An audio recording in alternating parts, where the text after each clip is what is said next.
What's up mga kababayan? News that matters here. Dito sa video natin ngayon ay ating bibigyang highlight itong balak na baklasin sa DPWH ang flood control project. Tiniyak ng mga nasa House of Representatives at Senado na dadaan sa butas ng karayom ang panukalang pondo ng Department of Public Works and Highways na mahigit 6.352 trillion pesos mga kababayan. Ang panukalang pondo ng Administrasyong Marcos nakatakda na isumite ng Department of Budget and Management bukas, July 29 mga kababayan, na sinabi na tunay ngang bigo ang DPWH sa flood control program na to dahil hindi napigilan ang matinding epekto ng bagyong Karina na nagdulot ng malaondoy na pagbaha. Dagdag pa rito na dapat may mga managot na opisyales patungkol dito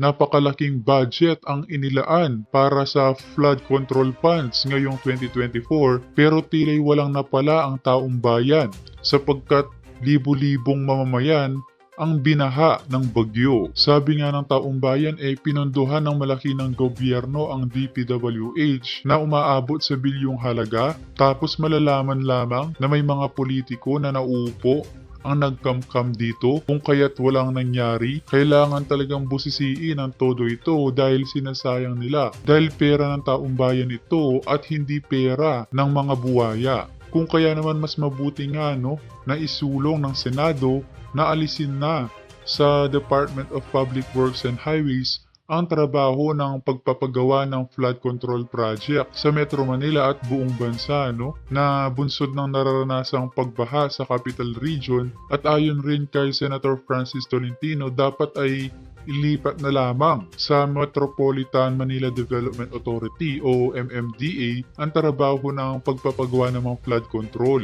imbes na DPWH. Wika nga nitong si Tolentino na sa mandato ng MMDA sa kanila ang traffic, kanila ang urban planning at kanila rin ang flood control. But in reality, yung flood control projects ang nagpapagawa ay DPWH. Pag nayari na iyon, tinuturn over na lang sa MMDA for maintenance na lang. Kung kaya giit ng senador na baka pwedeng baguhin itong nasabing batas.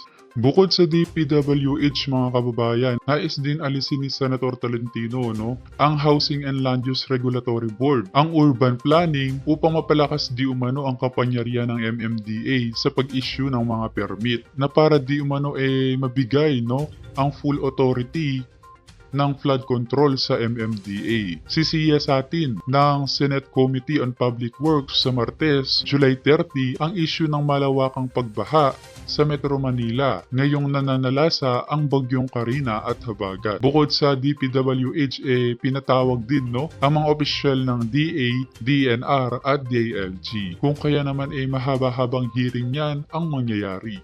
At dumako naman nga tayo dito mga kababayan sa isyung ito na tinakot di umano ng China ang Pinas sa Ayungin Shoal Deal.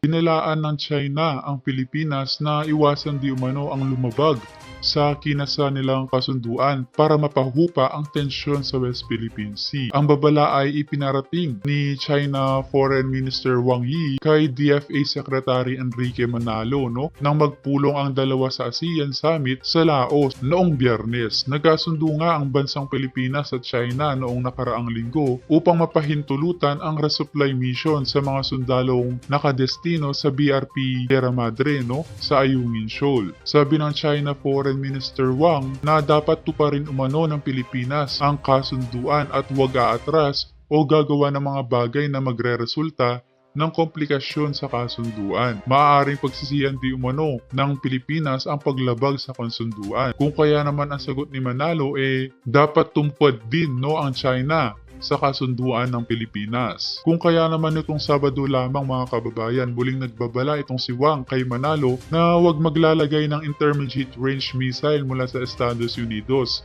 dahil posibleng pagmulan ito ng arm race. At dahil sa pagkakasundong ito ng mga kababayan, matagumpay na nakapagsagawa ang Pilipinas ng rotation and reprovisioning mission sa BRP Sierra Madre sa Ayungin Shoal nang walang panggigipit ang China. Na ginamit sa resupply mission ang inarkilang MV Lapu-Lapu at nagsilbing escort naman ang BRP kape-engganyo ng Philippine Coast Guard, no? Na sana magtuloy-tuloy, no, itong payapa at malinis na negosasyon ng China sa Pinas.